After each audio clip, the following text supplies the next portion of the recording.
परम गुरु साहब जी महाराज के बचन। सतगुरु की पहचान के तरीके। एक, जो सदा अचिंत रहे, लाखों काम उठावे, लेकिन किसी के अंजाम पाने या न पाने पूरा में न रहे। होने न होने की चिंता हरगिज जिसके मन में न रहे। दो, जिनके दरबार में जाकर आदमी निश्चिंत निश्चित हो जावे। अर्चित व निर्चित में फर्क है। निश्चिंत उसे कहते कि चिंता उठे तो सही, लेकिन व्यापे नहीं।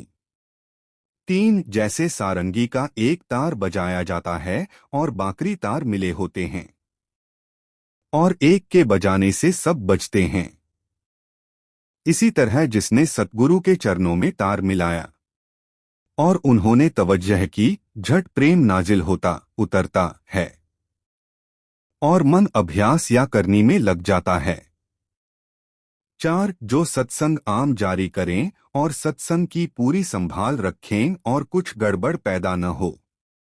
पांच, जो हमेशा खुश व बशाश प्रफुल्ल चित्त फूल की तरह खिले हुए रहें और जीव से माता पिता से बढ़कर प्रेम करें और देखने में मुजस्सिम प्रेम प्रेम का रूप हों। छह, जो बूढ़ों में बूढ़े, बच्चों में बच्चे, जवानों में जवान, औरतों में औरत जैसे नजर आएं। सात, जिनके दरबार में जाने और संग करने से मन सिमटे और विषय भोग भूलने शुरू हो जावें। आठ, जो प्रसाद देवें उससे और उनकी दृष्टि से सूरत सिमटने लग जावे या अंदर की तरफ तवज्जह हो जावे, वृत्तियों का फैलना बंद हो जावे। नौ, सत्संग के वक्त जो किसी पर दृष्टि डालें उसे अपने अंदर के विकार दूर होते मालूम देवें। अक्सर देखा होगा कि लोगों की चाह तो परमार्थ की होती है, लेकिन फिर मन के घेरे में आ जाते हैं। मसलन जैसे पादरी लोग ख्याल तो यह करते हैं कि परमार्थ कमाकर अपना कुछ बनावेंगे, लेकिन जाकर बैंड मास्टरिया और आला मुलाजमत ऊंची नौकरी लेकर फिर भोगों के नशे में मस्त हो जाते हैं। ठीक इसी तरह हम लोगों ने पहले तो सुहबत से या पुस्तकों का मुताला पाठ करके या पुरबले संस्कार से परमार्थ का ख्याल किया कि यह काम करना चाहिए, और इधर उधर पुस्तकों वगैरह को पढ़ते व मनमानी परमार्थ की कार्रवाई करते रहे। आखिर को समझ ज्यादा हो गई तो राधा स्वामी मत में शामिल हुए। यहाँ सत्संग करते करते आखिर यह नतीजा मालूम हुआ कि नो कुछ हैं, सतगुरु हैं, सतगुरु के खुश करने से काम बनेगा। चुनाचे सतगुरु की खुशी के लवाजमात आवश्यक बातें ढूंढने में किसी ने यह समझा कि सतगुरु के बेटे को या बिरादरजादे भाई को खुश करो, मिठाई खिलाओ, कपड़े बनवाओ, सतगुरु खुश होंगे। किसी ने लड़की या औरत की खुशी पारचा, कपड़ा या जेवर के वसीले से ढूंढी कि उसके जरिए सतगुरु को खुश करें। किसी ने मिठाइयाँ या मेवेजात फल और पारचाजात कपड़े सतगुरु को पेश किए और बाजों ने नाचने कूदने व गाने में उनकी खुशी समझी।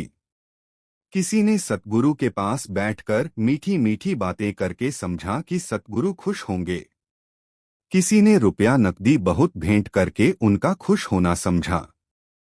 लेकिन उस जात पाक पवित्र हस्ती सब सुखों के भंडार सर्व समर्थ जात आली पुरुषोत्तम को किस बात की चाह व कमी है? उनका हरगिज भी इन चीजों में से किसी से ताल्लुक नहीं है और न इनकी चाह है। वह इनमें से किसी बात से खुश नहीं हो सकते। उनकी खुशी एक बात में है, साध न परखें बोल और चाल, वे देखें अंतर का हाल, वह अंतर के हाल से खुश होते हैं, यानी अंतर की पूरी निर्मलता और सच्ची दीनता से खुश होते हैं। जो हर वक्त अंतर में सच्ची दीनता और निर्मलता के साथ उनके ध्यान में महव लीन रहता है, उससे वह खुश होते हैं। लेकिन लोग अक्सर मन के वश में आकर माया के घेर में आ गए और सतगुरु वक्त से बेमुख होकर परमार्थ खो बैठे। हर मन में ऐसा ही मसाला भरा पड़ा है। काल कर्म का चक्कर हर वक्त जारी है और जीव आदि से हमेशा अच्छे बुरे कर्म करता चला आया है। न मालूम कौन सा मसाला किस वक्त उठ खड़ा हो। एक गुरु के चोला छोड़ने पर झट खुद गुरु बन बैठता है और मान अपमान दौलत व भोगों के बस में आ जाता है और बदकिस्मती से हमेशा के लिए परमार्थ गवाकर अपना सत्यानाश कर लेता है। खैर, अब तक जो कुछ हो गया हो गया। उम्मीद है कि देर अवेर जरूर दुरुस्त हो जाएगा। आइंदा के लिए ऐसा नहीं होना चाहिए और हमारे सत्संगी भाइयों को सतगुरु की असली खुशी व रजामंदी निगाह में रखना चाहिए। राधा स्वामी मत में वक्त उपदेश 3 शर्तें बताई जाती हैं। 1. शराब व नशा वाली चीजों से कतई परहेज। 2. गोश्त अंडा मछली से परहेज। 3. राधा स्वामी नाम कुल मालिक का जाति यानी निज नाम समझना। ठीक इसी तरह मन के लिए भी 3 शर्तें हैं। 1. मन को भी हर एक नशे से महफूज सुरक्षित रखना, यानी दौलत, इज्जत, नामवरी, मान वगैरह के नशे में मन मस्त होत है उनसे बचाए रखना। 2. मन को गिज़ाए नापाक अपवित्र आहार से भी यानी बुरे ख्यालों से पाक साफ रखना। बुरे ख्यालों से मन में बदबू व उलझन पैदा हो जाती है, इसलिए हर एक किस्म के बुरे ख्यालों से मन को कतई महफूज रखना ताकि उनकी बुराई न रहे। मन को भी राधा स्वामी नाम कुल मालिक के धुन्यात्मक नाम में महव लीन कर देना और सिवाय राधा स्वामी नाम के और कोई नाम न सुमिरे और न किसी और नाम से वास्ता रखे। जैसे कि 5 भाई हैं, माँ बाप हैं, छोटे भाई की स्त्री सबकी सेवा करती है, सबकी खिदमत करती है, लेकिन दिली ताल्लुक और वास्ता अपने पति से ही रखती है। पति के सिवाय और किसी को मर्द नहीं समझती। ठीक इसी तरह सतगुरु के मुतल्लिकीन संबंधियों को समझो, सबसे ताल्लुक रखो, जरूरी सेवा भी हर एक की करो, लेकिन सतगुरु के सिवा दिल किसी को न दो, न किसी से कुछ मांगो। सिर्फ राधा स्वामी दयाल के देह स्वरूप को सब कुछ समझो और सब कुछ उसी से मांगो। जो दुखिया होगा वह सत्संग व सतगुरु की तलाश करेगा। सुखिया कुछ नहीं कर सकता। जिस तरह बच्चे खेल में मशगूल होते हैं, कोई छोड़ने के लिए कहे तो गाली देते और नाराज होते हैं, और जवान बूढ़े जब ताश गंजका शतरंज चौपड़ में महव लीन होते हैं और कोई छोड़ने के लिए इसरार जिद करे, वह अगर रिश्तेदार या बेटा हो तो धक्का देकर उसे परे कर देते हैं, और अगर कोई दूसरा हो तो ऐसा बुरा मानते हैं कि पास हो तो मार देवें। इसी तरह जो लोग दुनिया की दौलत, औरत, बच्चों के खेल व मोहब्बत में महव हैं, अगर उनको सतगुरु कहें कि राधा स्वामी धाम में चलो, तो रिश्तेदार हो तो गाली गलौज वरना मार देने तक को उनका दिल चाहता है। ऐसे लोग सतगुरु को बुरा जरूर मानते हैं।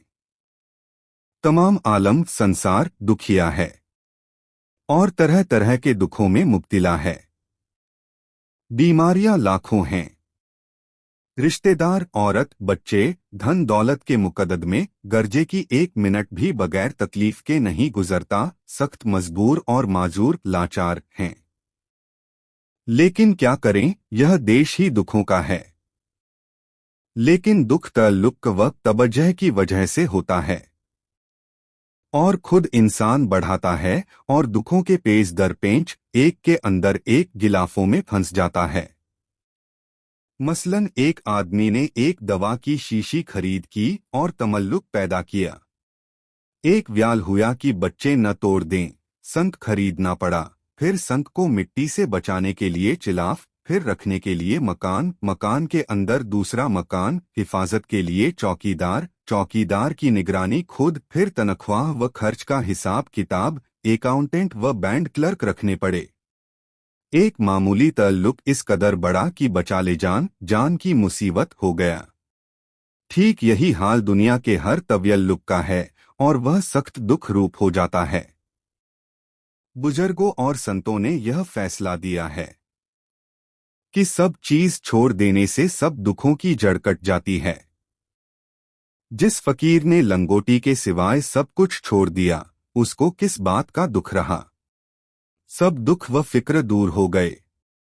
लंगोटी भी छोड़ दे, दुख की जड़ भी कट जावे।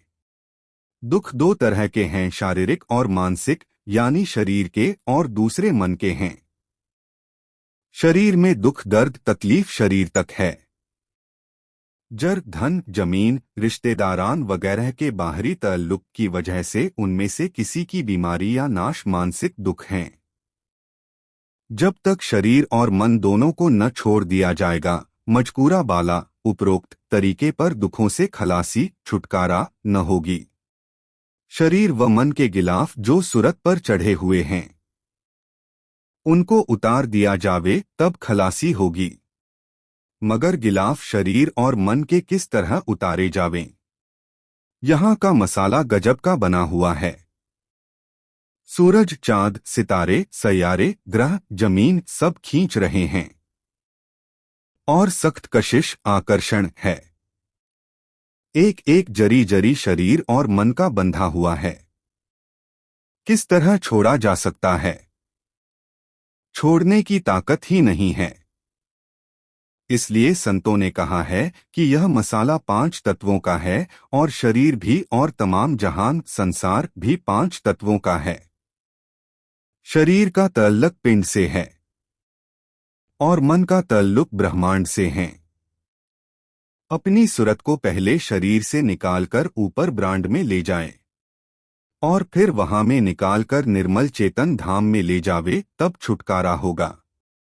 यानी सूरत जो शरीर व मन के गहरे ताल्लुक से बंधी है, उसको उन दोनों से अलहदा करे और इस पंच तत्व के मसाले स्थूल व सूक्ष्म यानी पिंड और ब्रह्मांड में सूरत को खींचकर ऊपर चढ़ावे। शब्द द्वारे फंसा है, शब्द द्वारे ही ऊपर जा सकेगा। इन गिलाफों से सूरत को निकाले तब छुटकारा होगा। लेकिन अब सवाल यह है कि सूरत को खींचे किस तरह और किस तरह न्यारा होकर ऊपर जावें। यहाँ एक जरे जरे से सूरत बंधी है। मन और माया का अजब घेरा पड़ा हुआ है, कुछ भी नहीं हो सकता। निकाले तो निकाले किस तरह? कोई वजह नहीं कि सूरत उनको छोड़कर ऊपर निर्मल निजधाम निर्मल चैतन्य धाम में जा सके। इसकी निस्बत सब संतों ने कहा है कि ऐसे पुरुष का खोज करो जो निर्मल चेतन धाम से आया है, जो निर्मल चेतन स्वरूप हो। उसके चरण पकड़ो, फिर वह निकाल ले जावेगा। जैसे एक आदमी गड्ढे में गिर पड़े या कीचड़ में गिर पड़े तो दूसरा आदमी जो बाहर निकला हुआ हो उसको अपना बाजू बाह पकड़ा देता है और अपने बल से खींचकर निकाल ले जाता है। इसी तरह अपना बाजू शब्द रूपी सतगुरु के हाथ में एक दफा जरूर दे दो, वह निकाल ले जावेंगे। तवज्जह की वृत्ति का 1 मिनट भी अपने असली मुकाम यानी सूरत के मुकाम पर रखना बहुत मुश्किल है और असल जो कुछ है चित्तवृत्ति की यकसुई एकाग्रता ही है। पतंजलि ऋषि ने तो शास्त्रों में बहुत जोर दिया है और योगी जन भी कई तरह वृत्ति यकसु व एकाग्र करने की तदबीरें करते रहे हैं। लेकिन सख्त कठिन मामला है। सतमंगियों में 5% भी मुश्किल से ऐसे निकलेंगे जो 2-1 मिनट तवज्जह की वृत्ति को यकसु करके सूरत के मुकाम पर रख सकें। गैर सत्संगी तो एक भी ऐसा नहीं है। चित्त निहायत ही चंचल है। वजह यह है कि करोड़ों जन्म के ख्यालों का अक्स चित्त में पड़ा है। एक तो ख्यालात है और दूसरे जो कुछ देखा सुना जाता है, सबका अक्स पड़ता है। धीर हर एक देखी सुनी बीज का नक्श जन्म जन्मांतर से चित्त में पड़ता है और जो कुछ देखा जाता है वृत्ति उसी चीज या बात का रूप अख्तियार करती है। मसलन यह बांस या दीवार है। बांस या दीवार का ज्ञान हुआ कि बांस या दीवार है और उस बांस या दीवार का नक्श चित्त में पड़ जाता है। इसी तरह करोड़ों नक्श चित्त में पड़े हैं। जब 1 मिनट के लिए वृत्ति सूरत के असली मुकाम पर यानी छठे चक्र पर चली गई तो झट उतरकर ख्यालात का नक्श साथ ले गई, फिर गई ख्यालात का फिर नक्शा गया।